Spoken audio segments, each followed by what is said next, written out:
tal? Buenas tardes. Les saluda Kaylin Delgadillo en un programa más de los investigadores médicos. Siempre un gusto poder llegar hasta la comodidad de sus hogares para hablar temas de salud desde este espacio que sin duda, ¿verdad? Tiene la intención de que usted pueda informarse de estas patologías frecuentes en los consultorios de nuestros médicos nicaragüenses y también encontrar opciones de tratamiento para mejorar nuestras condiciones. Vamos a dar la bienvenida ya a la doctora Yaosca Mendoza. Ella es diabetóloga y estará con nosotros el día de hoy. Doctora, ¿cómo está? Bienvenida. Hola, mucho gusto, Kaylee. Muchas gracias por la invitación.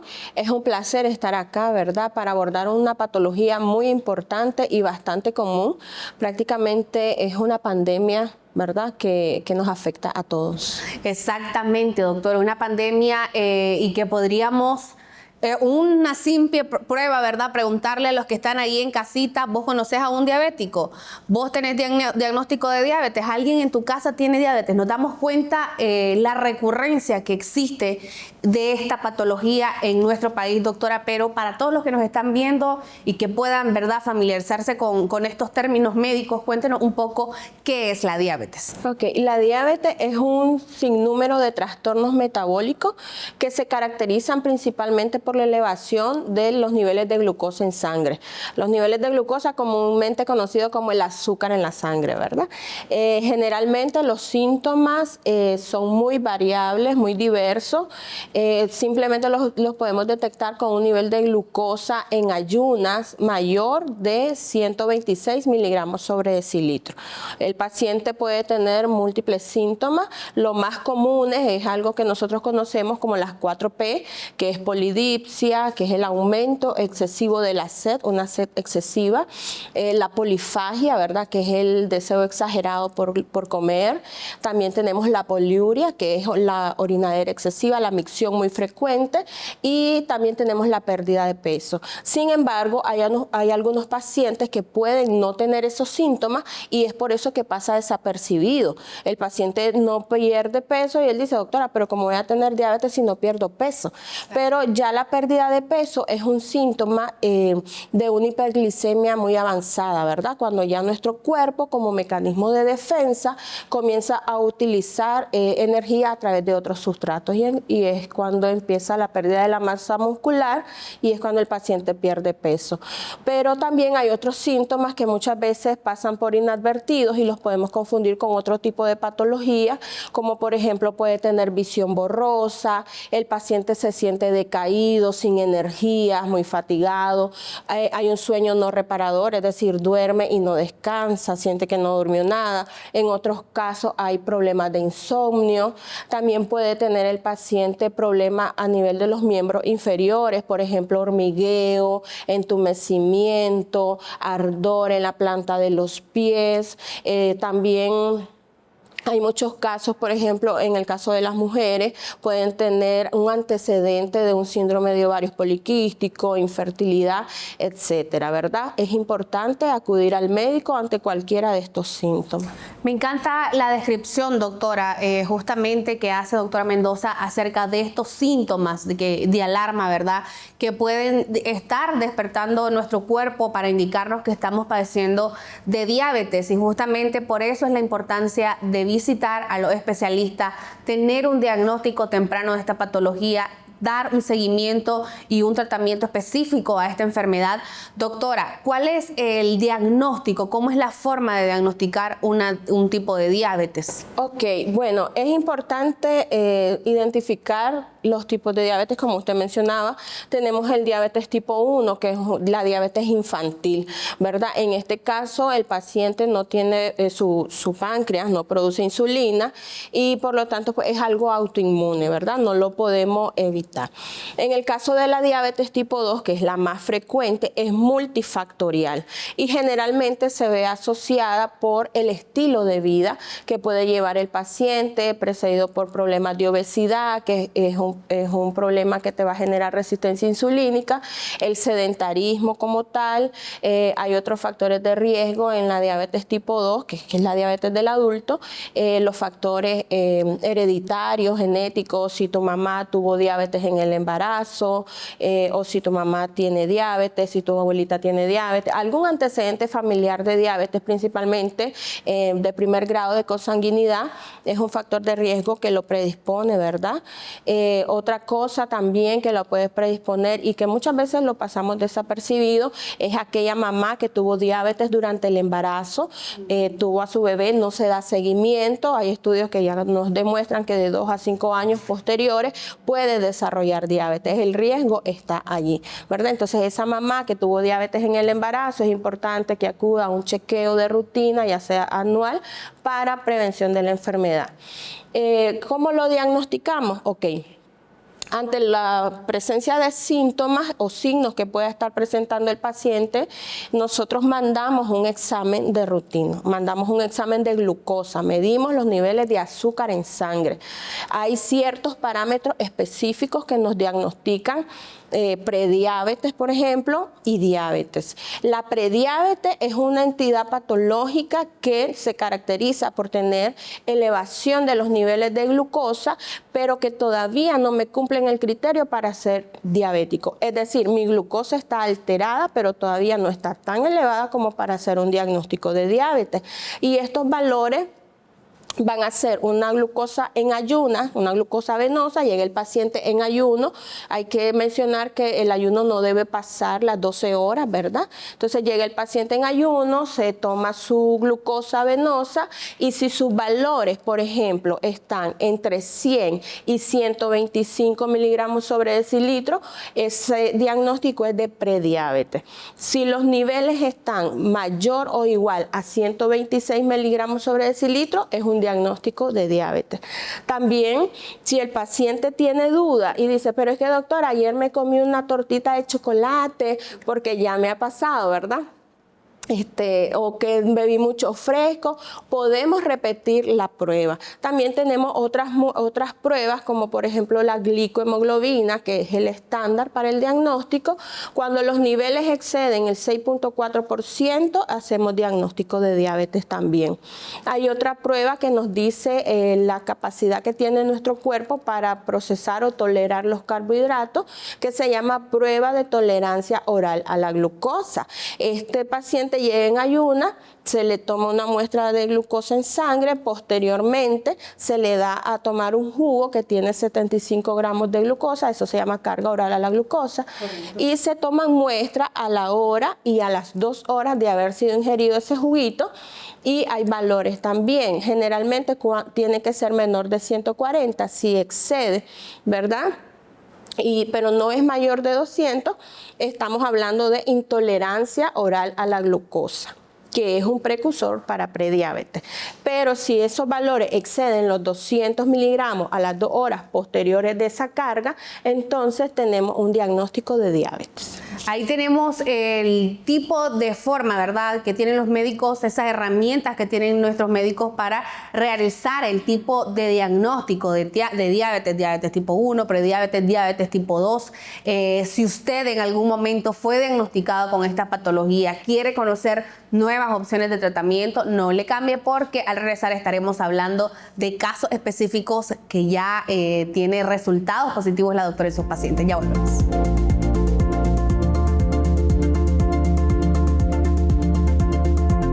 Lo más importante es su salud. Por eso, ante cualquier cambio, síntoma, dolor o manifestación, recuerde consultar a su médico. El tratamiento adecuado puede salvar su vida. La prevención hace la diferencia. Limtox es un conjugado biomolecular que contrarresta algunos de los mecanismos celulares implicados en el desarrollo de enfermedades, tales como el estrés oxidativo, la inflamación, la oxidación de ácidos grasos, la transformación y replicación de células anormales, entre otros. Limtox es un bioregulador por excelencia que ha sido útil de forma preventiva, pero también en el desarrollo de patologías como enfermedad hepática crónica, dentro de las que destacamos la estetosis hepática, hepatitis e incluso cuadros de cirrosis. Además, en otras enfermedades, como por ejemplo enfermedades autoinmunes e incluso en el aclaramiento de algunas infecciones virales como el virus del papiloma humano. Limtox es el aliado perfecto para la desintoxicación a nivel celular, ya que este regenera, restaura, repara y modula las diferentes condiciones para que nuestras células y órganos se mantengan de manera íntegra. Dentro de los componentes de Limtox podemos mencionar el conjugado de flavonoides, principalmente el muricatenol, el ácido elágico, la fisetina y la betalaína, los cuales hacen sinergia para dar un efecto más potente tanto antioxidante, antiinflamatorio, entre otros.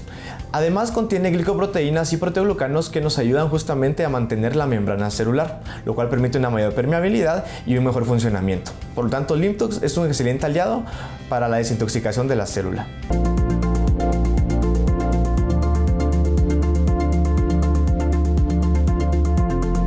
Muchísimas gracias por continuar con nosotros. Sé que muchos en casita están interesados en conocer de la diabetes. Hablábamos con la doctora Mendoza acerca del tipo de diagnóstico, los diferentes tipos de diabetes que existen, prediabetes, diabetes tipo 1, diabetes tipo 2, de los factores de riesgo, esos factores modificables, doctora.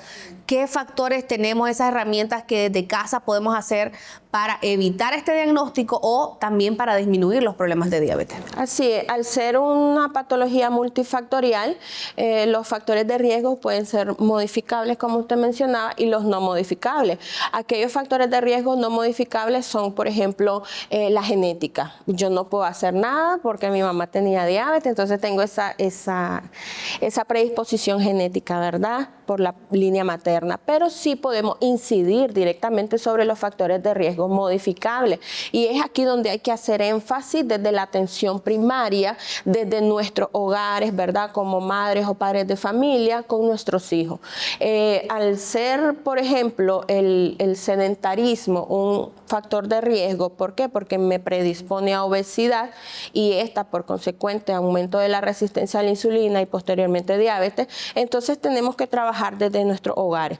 Primeramente, el pilar fundamental es los cambios en el estilo de vida, actividad física y mejorar la alimentación. La alimentación tiene que ser balanceada y tiene que ser saludable. Hay muchas personas que tienen una alimentación saludable, pero no es balanceada. Te pongo un ejemplo. Hay pacientes que me dicen, doctora, yo como saludable, me como un bowl de frutas con yogur, granola, le pongo miel, jugo de naranja. ¿Es saludable? Sí, la fruta es saludable consumirla, pero ¿es balanceado? No, porque no me cumple los requerimientos, ¿verdad? Entonces, nuestro plato tiene que ser, tiene que llevar elementos básicos, vegetales y ensaladas, proteínas, y debe llevar carbohidratos. Los carbohidratos que debemos consumir tienen que ser aquellos que se absorban más lentamente para que no nos suban la glucosa. Por ejemplo, pastas, tubérculos, frijoles, pero consumirlos de manera porcionada, una porción de carbohidrato. El nicaragüense está acostumbrado a comer arroz, frijol, tortilla o bastimento, plátano, etc. Ahí tenemos 3 tipos de carbohidratos. Solamente debemos consumir uno, o como tortilla, o como plátano o como frijoles, pero no los 3. También tenemos que incluir la actividad física. Regularmente unos 30 minutos de actividad física, caminatas, deporte, etcétera, para poder metabolizar, para poder ocupar esas reservas de energía que tenemos en el cuerpo. Otro factor de riesgo que podemos modificar también es tener un buen patrón de sueño, ¿verdad? Porque el no dormir nos eleva el cortisol y por lo tanto pues esto nos va a afectar en el metabolismo de la glucosa. Otro factor de riesgo también, por ejemplo, son evitar el consumo excesivo de azúcares, harinas refinadas, todo lo que es pan, bollería. De repente el paciente me dice, doctora, pero pan integral puede comer. Entonces yo les explico, el pan integral tiene las mismas calorías que el pan blanco, la única diferencia es el aporte de fibra. Entonces hay otros alimentos que son de mejor calidad nutricional, que podemos sustituirlo por el pan. Hay que evitar el consumo de bebidas gaseosas. Aquí es muy frecuente, ¿verdad? Y también evitar el consumo de refrescos de fruta. Ahí tenemos esas herramientas que podemos modificar, que podemos hacer estos cambios desde casa, desde nuestra propia responsabilidad. Doctora, conocemos de casos específicos que usted ya está tratando la patología de diabetes, ¿verdad? Con Diabesol. ¿Cuál ha sido su experiencia? Cuéntenos un poco acerca de este proceso en este tratamiento. Sí, he tenido una experiencia bastante satisfactoria con Diabesol. Me gusta porque es un coadyuvante que no solamente tiene un efecto positivo sobre la prediabetes, sobre la diabetes, sino que también puedo abordar las patologías concomitantes a esta enfermedad, como por ejemplo la dislipidemia, la hipertensión arterial, etcétera. La he usado muchísimo, lo uso, pues es algo que va siempre en mis recetas, aparte pues de modificar el estilo de vida. Yo le digo a los pacientes, antes de cualquier fármaco, el estilo de vida es el 90% del éxito para su tratamiento, ¿verdad? Entonces, la base del tratamiento es modificar su estilo de vida. El aliado, en estos casos, Diabesol es un coadyuvante fundamental porque me ayuda a que el paciente pueda tener una mejor sensibilidad a la insulina y por lo tanto hay una mejor captación de los niveles de glucosa a nivel de la célula y el paciente pues tiene bastante beneficio. Incluso en pacientes ya diabéticos con complicaciones como la neuropatía diabética, por ejemplo, también hay una regresión de los síntomas usando Diabesol. Doctora, y me encanta que hable de las complicaciones porque muchas veces las personas diabéticas creen que con este diagnóstico y con estas patologías pues tienen muy pocas opciones de tratamiento y también de regresión en las diferentes etapas de diabetes como tal.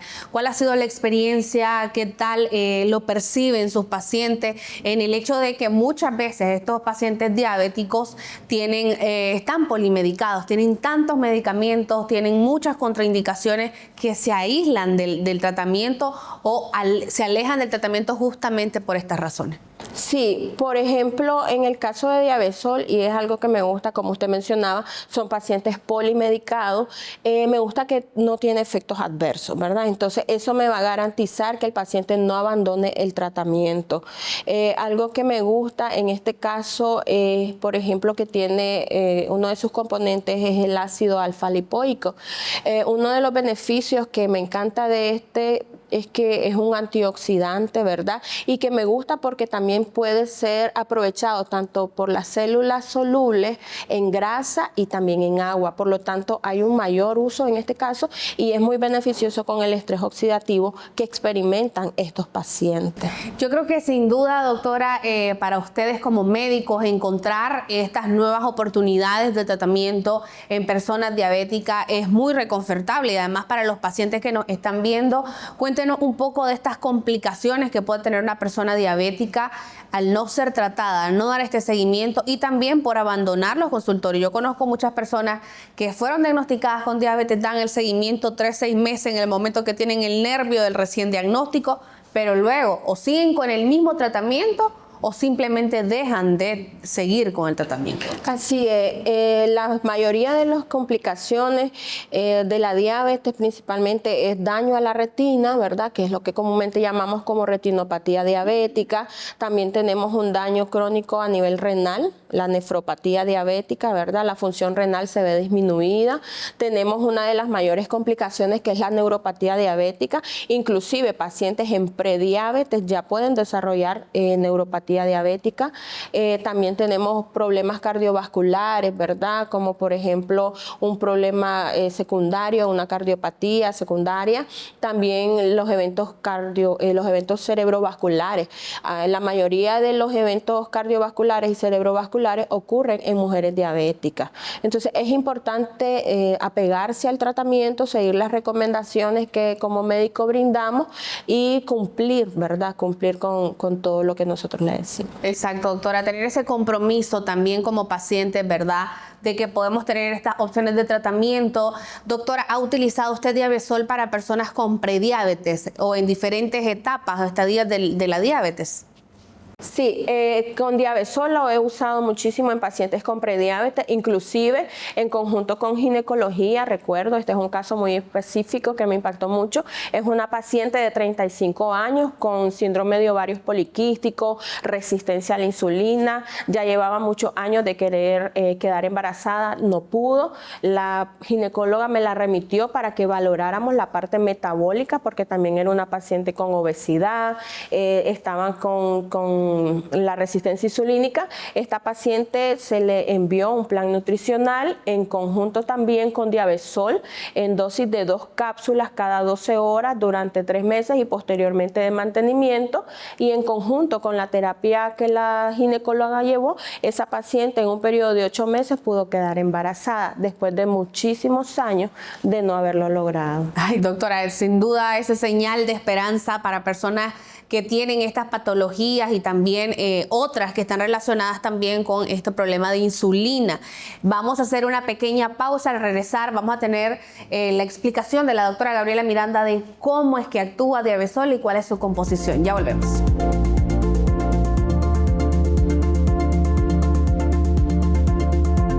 Lo más importante es su salud. Por eso, ante cualquier cambio, síntoma, dolor o manifestación, recuerde consultar a su médico. El tratamiento adecuado puede salvar su vida. La prevención hace la diferencia.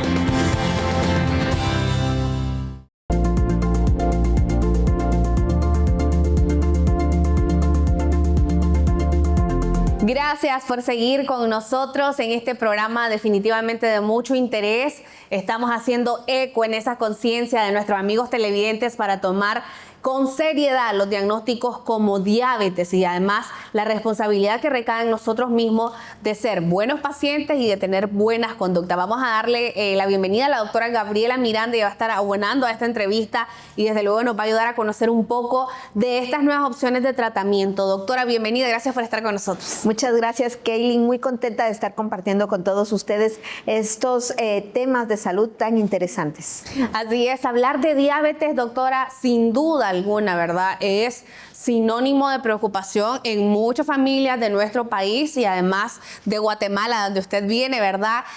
Lo hablábamos tras cámara también, estas conductas que tenemos como mujeres, el tipo de alimentación, nos viene a desencadenar en cualquier momento una patología como es la diabetes, doctora. Claro, Kaylin, y podríamos pensar que es distintas o son distintas las mujeres en Guatemala, en Nicaragua o en cualquier región centroamericana, pero realmente hablemos de que somos una morfología muy parecida, ¿verdad? Incluso nuestros hábitos conductuales y alimenticios son muy parecidos, y estábamos escuchando lo que platicaba la doctora hace un momento, ¿verdad? Consumimos muchos carbohidratos en cada uno de nuestros tiempos de alimentación, y ella bien nos explicaba, bueno, nos sirven 3 carbohidratos, comámonos 1. ¿Verdad?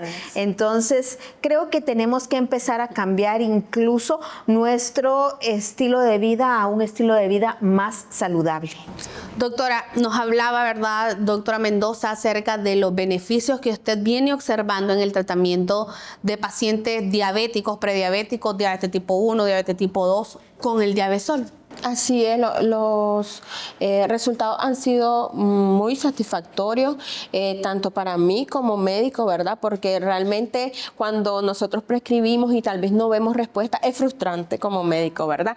Pero cuando nuestro paciente resuelve y el paciente llega a la consulta y me dice, doctora, se me quitó el ardor en la planta de los pies, mire el hormigueo en las piernas se me quitó, y para mí, qué satisfactorio. Entonces, con este suplemento me caso, y ya me casé y me quedé con él, ¿verdad? Porque los beneficios son muy, muy buenos. Inclusive regulan sus patrones de sueño, tienen mejoría también en cuanto a lo que es la fatiga, se sienten con más energía. Lógicamente, hay una mejora en la sensibilización de insulina, por lo tanto, hay una mejor captación de la glucosa a través de la célula y por lo tanto va a poder tener energía ese paciente. energía, estamos hablando de beneficios, ¿verdad? Para la mejora de esta patología. Obviamente muchos en casa se preguntarán, ¿pero qué es la Diabesol? ¿Cuál es la composición? Médicos que también nos están viendo y quieren descubrir cuál es esa fórmula, doctora, que está ayudando a médicos como la doctora Mendoza a obtener resultados positivos en el tratamiento de diabetes. Diabesol es un conjugado de biomoléculas, entre las cuales contiene polifenoles como la delfinidina, que puede trabajar en este caso como un antioxidante porque disminuye niveles de estrés oxidativo a nivel pancreático y también disminuye procesos de inflamación crónica de bajo grado. Pero además de eso, tenemos dos ácidos grasos poliinsaturados, ¿verdad? El ácido alfa-lipoico, que ha sido estudiado ya en múltiples metaanálisis, en los cuales pues se establece cómo el uso de este puede disminuir en los procesos de tanto resistencia a la insulina como procesos de neuropatías diabéticas, que es lo que la doctora nos mencionaba hace un momento, ¿verdad? El paciente refiere que disminuye el hormigueo, la pesadez, el dolor en miembros inferiores, que sabemos que son de los primeros síntomas de una neuropatía, que ya la diabetes ha avanzado y que estos síntomas pues son muy molestos para el paciente. Realmente son de los síntomas que más afectan su calidad de vida. Así que con todos estos estudios de la colina, la lisina de cobre, tenemos que este conjugado va a disminuir todos estos procesos en el paciente. ¿Por qué? Porque actúa a nivel celular disminuyendo estrés oxidativo, inflamación crónica, mejorando los procesos de resistencia a la insulina. Y es por eso que también lo hemos visto como algunos otros especialistas lo trabajan en diversas patologías. Justo eso iba a preguntarle, doctora, si hablamos que viene, ¿verdad?, a mejorar el problema de insulina, muchas veces se preguntan, ¿por qué Diabesol? Si el nombre podría indicarte que es para diabetes, también usted, doctora, lo ha visto en mejoras para personas con el síndrome de ovario poliquístico, y en varias entrevistas durante todo este transcurso en departamentos de nuestro país logramos observar que también a ginecólogos les está funcionando en esta patología. Claro que sí, Kaylin, porque Diabesol, uno de sus factores o algo que nos beneficia a nivel celular es que disminuye la resistencia a la insulina, y la resistencia a la insulina como tal es como el inicio de muchos procesos de algo que nosotros llamamos síndrome metabólico. El síndrome metabólico está caracterizado por la resistencia a la insulina, y esto va a tener consigo un aumento de los niveles de glucosa en sangre, y además también es uno de los factores que predispone a las pacientes a padecer de ovario poliquístico. Cuando hablamos de síndrome metabólico, vamos a hablar de sobrepeso, vamos a hablar de aumento de los niveles de glucosa en sangre más de lo normal, vamos a hablar de ovario poliquístico y vamos a hablar de muchos otros signos y síntomas que nos puede presentar el paciente. Pero ¿a qué se amarran todos estos? Específicamente a la resistencia a la insulina. Y Diabesol específicamente está elaborado para disminuir este proceso de la resistencia a la insulina. Doctora, creo que de verdad es una oportunidad para personas diabéticas que tienen limitantes muchas veces como médicos en el tratamiento. Hablábamos también de los médicos, de los pacientes que ya están polimedicados, que reciben tantos medicamentos, que no quieren un medicamento más, que tienen muchas contraindicaciones. ¿Usted ha visto alguna contraindicación con los pacientes a la hora de utilizar Diabesol, doctor? Realmente no, es bien tolerable y realmente pues eso es lo que a mí me gusta, ¿verdad? Y por lo tanto esto me va a llevar a un mayor apego al tratamiento, el paciente no lo va a abandonar. Posiblemente en alguna ocasión el paciente me ha referido náusea, pero no es precisamente por el Diabesol, sino porque está polimedicado. Pero he tenido excelentes resultados. Doctora, qué bueno encontrar un medicamento que esté ayudando a sus pacientes, pero que además no les genere alguna complicación adicional, como sucede con otros tratamientos. Y recordemos, Kaylin, que estos pacientes son pacientes polimedicados. Por las enfermedades de base que ya tienen, pues son pacientes que tienen muchos tratamientos tratamientos, muchos medicamentos, y agregarles algo más lo hace muchas veces cansado para el paciente, incluso lo deprime, ¿verdad? El hecho de tener que utilizar cada vez más tratamientos, más medicamentos. Con Diabesol tenemos esto de disminuir incluso la cantidad de otros medicamentos que pueda estar utilizando el paciente, debido a que mejoramos estrés oxidativo e inflamación crónica y procesos de resistencia a la insulina. Excelente, doctora. Muchísimas gracias de verdad por su tiempo, por informarnos y por hablar de estos temas de tanto interés. Ahí en casita, gracias por acompañarnos. Será hasta la próxima emisión del programa Los Investigadores Médicos.